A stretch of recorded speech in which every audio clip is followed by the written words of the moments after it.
शिक्षण कार्य में रुचि, रुझान और शिक्षण के सिद्धांतों तथा शिक्षण की विधियों को उपयुक्त दिशा में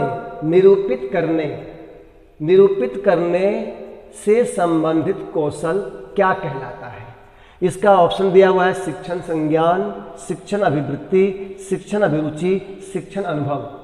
इस एक प्रश्न में बहुत से कॉन्सेप्ट है, इसको हम पूरा लेंगे, आप ध्यान सुनेंगे। ये आपका इंग्लिश की पेडागोजी में भी, हिंदी में भी, मैथ्स में, ईवीएसटी में, एसएस में और चाइल्ड डेवलपमेंट एंड पेडागोजी और पीजीटी साइकोलॉजी, इसके साथ साथ यूजीसी नेट के फर्स्ट टर्म के लिए भी उपयोगी है। ये इसमें बहुत से कॉन्सेप्ट हैं, सारे टर्म को एक्सप्लेन करेंगे।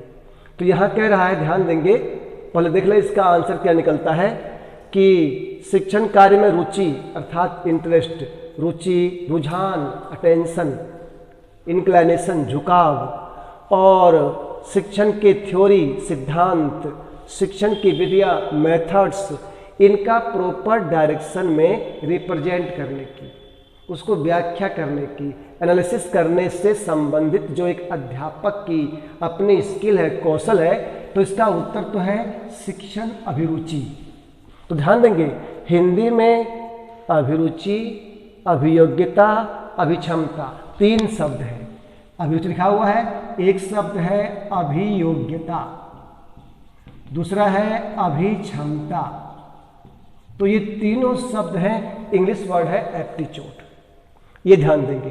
तो पहले हम जानते हैं शिक्षण अभिरुचि क्या है।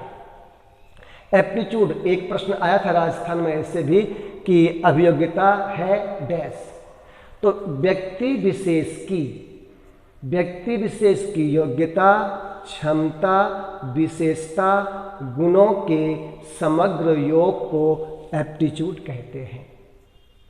ये जो पोटेंशियलिटी होती है व्यक्ति की, जन्मजात क्षमता होती है उसके अंदर अपनी, जो गिफ्ट के रूप में सबको मिलता है, उसको बोलते हैं एप्टीट्यूड, अभिरुचि। और समय के साथ ये विकसित होता है। तो आपको ऐसे प्रश्न भी आ जाए कि अभिरुचि की प्रकृति होती है कैसे, ये जन्मजात है, अर्जित है, दोनों है। तो ध्यान देंगे, अधिकांशतः ये तो जन्मजात है, हर किसी को जन्म से अलग अलग तरह की योग्यता, क्षमता मिलते हैं, तब ना कोई कविता करते हैं, कोई संगीत करते हैं, कोई मैकेनिक का काम करते हैं, कोई साफ सफाई में प्रवीण है, कोई भजन बनाने में, कोई खेलने में। देखिए बहुत कम लोग हैं जो कि एक साथ इतने कर पाए एक्टिविटी। तो प्रोफिशिएंसी, कुशलता, क्षमता, सबकी योग्यता अलग अलग होती है ना, इसलिए अधिकांशतः ये जन्मजात है। लेकिन अगर दे दे जन्मजात, अर्जित, दोनों, तो हम लगाएंगे दोनों। चारों ऑप्शन अलग अलग हो तो जन्मजात, अधिकांश जन्मजात है। इस प्रकार से तब ना आता है प्रश्न कि अध्यापक बनाया जाता है या अध्यापक जन्मजात होता है। तो आता है कि कुछ ना कुछ योग्यता उनकी अपने अंदर होती है और उनको ट्रेनिंग इंस्टीट्यूट में, जेवीटी कॉलेज, बीएड कॉलेज में उस कौशल का उनको प्रशिक्षण किया जाता है। इसीलिए शिक्षण एक कौशल है। तो ये अभिरुचि आप समझ गए होंगे कि ये क्या होता है, इसकी प्रकृति क्या है। शिक्षण अभिवृत्ति, एटीट्यूड। अब देखिए ये कहा जाता है कि success depends on attitude rather than talent. किसी व्यक्ति का टैलेंट है, एप्टीट्यूड है, लेकिन वह चीज़ों को, वस्तुओं को, परिस्थितियों को, उसका लेने का अपना ढंग क्या है, सोचने का तरीका क्या है, उसकी स्टाइल क्या है, उसके ऊपर सक्सेस डिपेंड करता है। तो अभिवृत्ति मतलब हो गया समझ, परसेप्शन, बने बनाए उनके अपने जो हैं विचार। इसलिए हम बोलते हैं कि व्यक्ति विशेष के प्रति, स्थान विशेष के प्रति, घटना विशेष के प्रति, परिस्थितियों के प्रति जो उसके अपने बने बनाए विचार, धारणा होते हैं, उनको हम बोलते हैं अभिवृत्ति, एटीट्यूड। हर व्यक्ति का अपना होता है। हम बोलते हैं ना पॉजिटिव एटीट्यूड, नेगेटिव एटीट्यूड। हम बोलते हैं ये व्यक्ति हर क्षण अपना बदलते रहता है एटीट्यूड, या देखो इस व्यक्ति ने अपना एटीट्यूड कितना चेंज कर लिया है, इसके लाइफ में ड्रामेटिक चेंज आ गया है। तो ये अभिवृत्ति है, एटीट्यूड है। जो पूर्व धारणा होते हैं, बने बनाए विचार होते हैं, लेकिन वातावरण के साथ, परिस्थिति के साथ अभिवृत्तियां बदलती हैं। इसलिए एटीट्यूड्स जो है ये है अर्जित। आपको आ जाए कि अभिवृत्ति की प्रकृति कैसी होती है, तो इसकी प्रकृति है अर्जित, अर्थात व्यक्ति इसको ऑक्यूपाई करता है।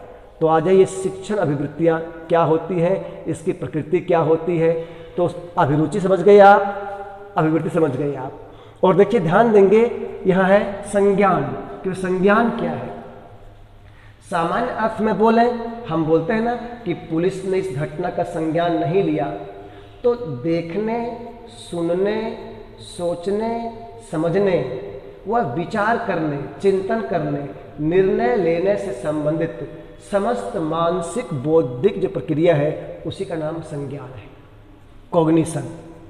तो इसमें इस प्रकार से है। इसको हम इस प्रकार से भी बोल सकते हैं कि वातावरण से मिलने वाली सूचनाओं को ज्ञानेंद्रियों से ग्रहण करके कर्मेंद्रियों के माध्यम से रिस्पॉन्स प्रोवाइड करने की जो मानसिक बौद्धिक प्रक्रिया है उसे संज्ञान कहते हैं। हमारे पास 5 ज्ञान की इंद्रियां हैं और 5 कर्मेंद्रियां हैं। तो ज्ञान की इंद्रियों से हम उसको ग्रहण करते हैं रिसेप्टर्स से, और फिर हम रिस्पॉन्स प्रोवाइड करते हैं। तो इससे रिलेटेड जो मेंटल इंटेलेक्चुअल प्रोसेस है that is known as cognition. तो ये संज्ञान क्या है, और आगे हमको मिलेगा भी जब हम पढ़ेंगे हम कॉग्निटिव डेवलपमेंट थ्योरी कि बालक में संज्ञान विकास कैसे कैसे होता है। और हमने ये पढ़ा था ब्लूम्स टैक्सोनॉमी में संज्ञानात्मक या ज्ञानात्मक, भावात्मक, क्रियात्मक इसके 6। तो संज्ञान क्या है? तो कॉग्निशन, एटीट्यूड, एप्टीट्यूड और अनुभव, एक्सपीरियंस। जैसे से एक शिक्षक या कोई व्यक्ति जीवन के क्षेत्र में स्वयं से कार्य करता है तो उसके अंदर जो परिवर्तन होता है, जो उसकी समझ होती है, उसी को हम बोलते हैं अनुभव। और अनुभव व्यक्ति को धीरे धीरे सिद्धहस्त बनाता है, निपुण बनाता है। तो इस प्रकार से एक प्रश्न में आपको इतने आगे एक शब्द और ले लें, यहाँ पर है रुचि। कि ये रुचि क्या है, जिसको हम बोलते हैं इंटरेस्ट। तो रुचि की क्या परिभाषा है? यूँ तो सामान्य अर्थ में बोलते हैं आकर्षण, अनाकर्षण। हम बोलते हैं मेरी इसमें रुचि है, मेरी इसमें रुचि नहीं है, देखो उनकी क्या बात है, योग में कितनी रुचि है, वो लग गए योग की तैयारी में 21 जून की। तो ऐसे आपका ये रुचि हो गया। भाई देखो इतने लोगों ने जेबीटी बीएड किया है, लेकिन इनकी अध्यापन में कितनी रुचि है, रुपये मिले ना मिले, कितना मिले, लेकिन ये नया नया करते रहते हैं। तो ये होता है रुचि। अर्थात व्यक्ति विशेष के प्रति, वस्तु विशेष के प्रति, परिस्थिति के प्रति, वातावरण के प्रति, घटना के प्रति जो आकर्षण और अनाकर्षण है, कि उसके प्रति उसका झुकाव बन गया, कि उसको पूरे गहराई शिद्दत से ले रहा है या उससे अपने आप को काट रहा है, इसको हम बोलते हैं रुचि, इंटरेस्ट, जिसका टीचिंग लर्निंग में बहुत महत्व है। जो कार्य हमारे लिए रुचिकर होता है वो हम कितने खुश होकर करते हैं और जल्दी सीख लेते हैं। इसलिए अध्यापक को बालक के, विद्यार्थी के रुचि का ध्यान रखना होता है। और टीचर के सामने चैलेंज है कि वो कैसे अपने टीचिंग को इंटरेस्टिंग बनाए, इफेक्टिव बनाए। तो ये रुचि। अब आ जाए कि रुचि जो है, इंटरेस्ट है, उसकी प्रकृति कैसी है? जन्मजात है, अर्जित है, दोनों है। तो ध्यान देंगे रुचियां जो होती हैं अधिकांशतः अर्जित है। कुछ रुचियां जन्मजात भी होती हैं, जैसे माँ में अपने बच्चे के प्रति जो लगाव है, उसकी सुरक्षा की बात है, वो हो गया जन्मजात।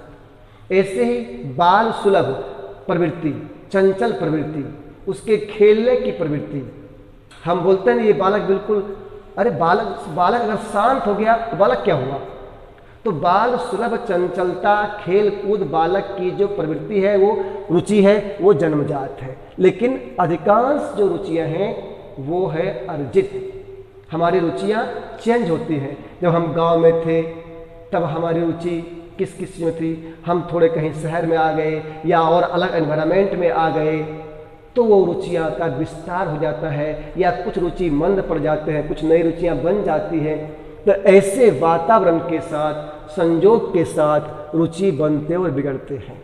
तो आपको यहाँ पर देखिए इस प्रश्न के साथ ना interest, aptitude, attitude, cognition, experience, इतने टर्म भी आपका क्लियर हो गया। अब अगला देखते हैं। अभी जो हमने एप्टीट्यूड, एटीट्यूड और कॉग्निशन किया था, तो इनसे रिलेटेड ही जो क्वेश्चन यहाँ बोर्ड पर लिखा हुआ है, ये CTET के एग्ज़ाम में आया हुआ है, इंग्लिश की पेडागोजी में। इसका लैंग्वेज वहाँ चेंज भी कर दे तो एक बार समझ जाएंगे तो आप कर लेंगे। A test to assess the potential of students for specific abilities and skills such as music, special ability और logical ability is known as, इसको बोलते हैं एप्टीट्यूड टेस्ट। अब यहाँ कोई भी आ जाए, किसी का मान लो डांस में, यहाँ दिया है म्यूजिक, संगीत का, डांस का, ये गेम्स में, स्पोर्ट्स में, या इंजीनियरिंग में, मेडिकल में, तो इस प्रकार से जो उनके पोटेंशियल का, इनर स्ट्रेंथ का, दैट मीन्स हम in summary we can say that the test of inner strength, inner strength के टेस्टिंग को हम बोलते हैं एप्टीट्यूड टेस्ट, कि गाय ही और सी विच काइंड ऑफ एबिलिटी, उनके अंदर किस काइंड की पोटेंशियलिटी है, उसको हम बोलते हैं एप्टीट्यूड टेस्ट। और एप्टीट्यूड टेस्ट से हम बताते हैं ना कि हाँ इसके अंदर लैंग्वेज लाइक है, एनालिटिकल एबिलिटी है, इंजीनियरिंग की है, मेडिकल की है, इस प्रकार से हम बतलाते हैं और गाइडलाइन करते हैं। तो ये हो गया एप्टीट्यूड टेस्ट। ये प्रश्न कहीं भी आपको आ जाए तो आप ये ध्यान देंगे। और अगला आपका है कि असेस द स्पीड, स्पीड की testing with which people can report how they feel about an issue और object is known as aptitude test. तो यहाँ ध्यान देंगे कि वो किसी इश्यू को, किसी ऑब्जेक्ट को, किसी घटना को, किसी चीज को वो कैसे लेते हैं, कैसे वो फील करते हैं उसके साथ। तो वो जो चीज़ें हुआ उसको हम बोलते हैं, हिंदी में तो हमने किया अभिवृत्ति परीक्षण, कि उसको लेने का उनका नज़रिया। तो ये देखिए यही चीज़ इंग्लिश में आपको आ जाए, लैंग्वेज चेंज भी कर दे, तो ये ध्यान देंगे। और आपको मैथ्स में, EVST में, साइंस में, SS में कहीं भी ये आ जाए तो एप्टीट्यूड टेस्ट, एप्टीट्यूड टेस्ट। और ये आपका रिगार्डिंग एवरीथिंग, हमारे लाइफ के हर एस्पेक्ट में ये महत्वपूर्ण चीज़ है। मैंने कहा था ना, success depends on attitude rather than talent. एक व्यक्ति बहुत टैलेंट है लेकिन नेगेटिव अप्रोच है, नहीं दुनिया में सब बेकार है, ऐसे भरा हुआ है, सारे नकली हैं, एग्जाम में इतना हो रहा है भ्रष्टाचार, पता नहीं एग्जाम कब हो, ऐसे करके अपने आप को नेगेटिविटी में भर लेता है और फिर वो रह जाते हैं। तो ये ध्यान देंगे। फिर अगला पॉइंट है आपका कि कॉग्निटिव टेस्ट के बारे में जो आया था क्वेश्चन, कि test that measure an individual's learning in a specific subject area and quantity aspects of one's mental abilities is known as cognitive test. अब यहाँ ध्यान देंगे, यहाँ है मेंटल एबिलिटीज, देख रहे हैं ना, मेंटल, मानसिक क्षमता का परीक्षण। जब हम कोई चीज़ सिखा रहे हैं उसको, अब हम क्या देखते हैं कि हर चीज़ काउंटिंग का हो, एडिशन हो, सब्ट्रैक्शन हो, या हम बीएड कॉलेज में लर्न करा रहे हैं, तो अब हर विद्यार्थी का, इंडिविजुअल का जो लर्निंग है स्पेसिफिक सब्जेक्ट में, एरिया में, वो किस मात्रा में, किस प्रकार से उसको ग्रहण कर रहा है, कैसा वो मानसिक रिस्पॉन्स दे रहा है, वो सबका अलग अलग है। तो इसका होता है परीक्षण, और फिर हम उसको जान के उसमें इम्प्रूवमेंट करते हैं, तो इसका नाम है कॉग्निटिव टेस्ट। तो ये देखिए तीनों इसी से जुड़ा हुआ था, तो ये तीनों भी इसमें आ गया कि अगर ये इंग्लिश वाले में क्वेश्चन आ जाए, तो मैथ्स में आ जाए, साइंस में आ जाए, तो हम कैसे करेंगे। अब हम नेक्स्ट देखते हैं। फिर तो अभी आपको ध्यान में हो, अभी हमने जो पीछे किया है कॉग्निशन, संज्ञान, उससे रिलेटेड क्वेश्चन है ये। Cognition, skill, application, discussion based teaching. तो यहाँ पर है देखना, देखना, अवबोधन करना, समझना, अंतर्निहित करना अथवा जानना, ये सभी शिक्षण के किस उद्देश्य में आते हैं, ये प्रश्न है। अब ध्यान देंगे, अभी हमने किया है ना कि ये सब जितनी क्रियाएं हैं सब क्या है, ये जितनी भी क्रिया है इनका संबंध वातावरण से मिलने वाली सूचनाओं को ग्रहण करना, उनको रिसीव करना और रिस्पॉन्स प्रोवाइड करने संबंधित मेंटल एक्शन है ये। तो इसलिए और वो प्रक्रिया कहलाता है संज्ञान, कॉग्निशन। तो इसका उत्तर क्या हो गया, संज्ञान हुआ। ये आ चुका है पीछे, लेकिन देखिए उसी प्रश्न को किस रूप में चेंज किया है ये आपको ध्यान देना है भाई। सिंपल भी बोल दे देखने, सुनने, सोचने, समझने, निर्णय लेने की जो मानसिक प्रक्रिया है उसको क्या बोलते हैं, या उसको यहाँ इस रूप में ले लिया है अंतर्निहित, मतलब एसिमिलेट करना, एब्जॉर्ब करना, और बाकी सब सिंपल शब्द है ये। तो इसका उत्तर संज्ञान हुआ है। मैं समझता हूँ बिल्कुल समझ गए आप, लगातार कर रहे हैं ये काम हम। अब आगे ये दो प्रश्न हैं, दोनों के लिए ऑप्शन एक ही है कि हम क्लासरूम में टीच करने गए बच्चों को, हमको पढ़ाना है पुष्प की संरचना, फ्लावर्स के जो अलग अलग पार्ट हैं आपका, उनमें एंड्रोसियम है, गैनेसियम है, ये जो भाग है इसके पुष्प की, उनमें जो भी चीज़ें हैं वो पढ़ाना है। तो हम किस विधि का प्रयोग करेंगे? तो देखिए, तो आपको स्वाभाविक है या तो आप प्रोजेक्टर के ऊपर या डिजिटल बोर्ड के ऊपर या स्वयं ब्लैक बोर्ड के ऊपर भी, व्हाइट बोर्ड के ऊपर भी आप अपने से, अगर वो कला हमारे अंदर है जो कि प्राय अध्यापक में होता है, होना चाहिए, लेकिन नहीं भी है तो आजकल सब आते हैं बने बनाए, तो वो उसको वहाँ पर सारा चित्र लगाएंगे या हाथ से बना बना के अलग अलग भाग दिखाएंगे पुष्प का, तो दिखाएंगे वो, तो नाम हो गया कौन सी विधि? प्रदर्शन विधि, प्रदर्शन विधि। और बाकी आपको आगमन, निगमन, इंडक्टिव मेथड मनोवैज्ञानिक विधि है, और स्कूली बच्चों के लिए उपयुक्त विधि है। निगमन थोड़ा उनसे बड़े वाले बच्चे हैं, क्योंकि वहाँ हम स्टेप को जंप करते हैं, बने बनाए सूत्र का परिभाषा यूज करते हैं हम, और व्याख्यान विधि के बारे में बता चुके हैं, प्लेटो ने दिया है ये। तो इसका उपयुक्त आंसर है प्रदर्शन विधि। उसी प्रकार से गति के तृतीय नियम, अगर थर्ड लॉ ऑफ मोशन पढ़ाना है न्यूटन्स का, तो यहाँ भी आप करेंगे प्रदर्शन।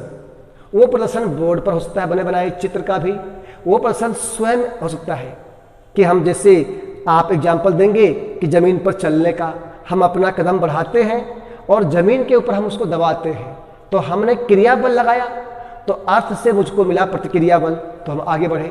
तो इस प्रकार से क्या हो रहा है, ये प्रदर्शन। तो ये प्रदर्शन है, क्रिया, प्रत्येक क्रिया के विपरीत और बराबर प्रतिक्रिया होती है, उसका प्रदर्शन। अलग अलग एग्जाम्पल देखिए, भाई ऊंचाई से गिरते हैं तो चोट क्यों लगती है? क्योंकि वो क्रिया, तो उसकी प्रतिक्रिया मिली हमको।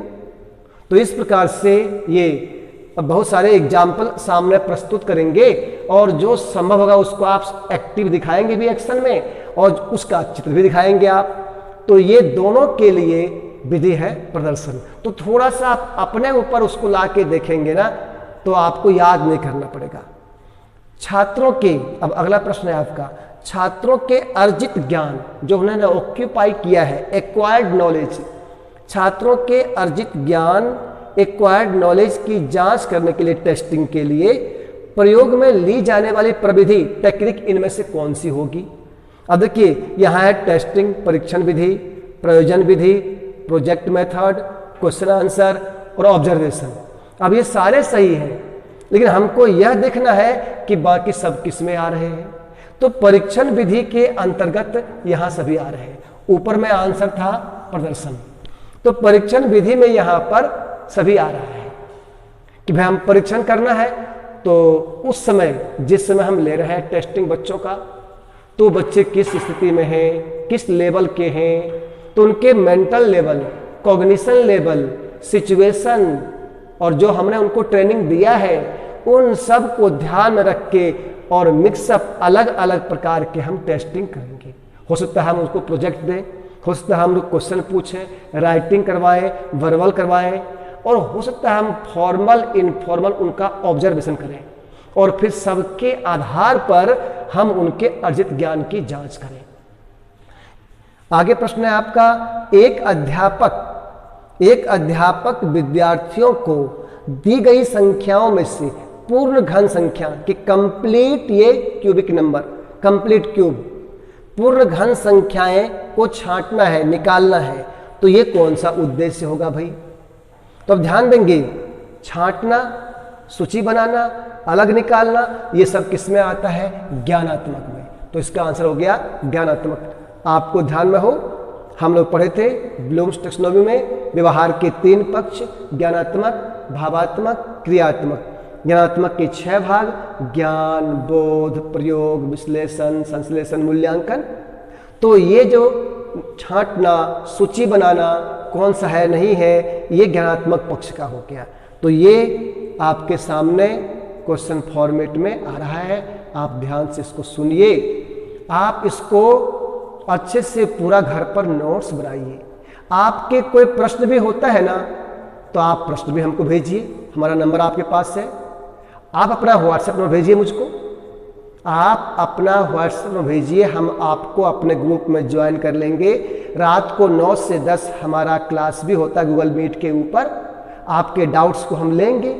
आप भिवानी शहर के हैं, भिवानी के आसपास के हैं, तो यहाँ पर आप आइए, और आप अगर चाहते हैं एक पॉजिटिव चेंज वाला बनना टीचर, तब तो आप निश्चित आइए, आप शानदार जगह पर आने वाले हैं, क्योंकि व्यक्ति निर्माण से राष्ट्र पुनरुत्थान का दायित्व, फर्स्ट ड्यूटी जिसकी है वो है अध्यापक, और वही ये काम कर सकता है, और हम इसको करेंगे किसी भी कीमत पर। नमस्कार।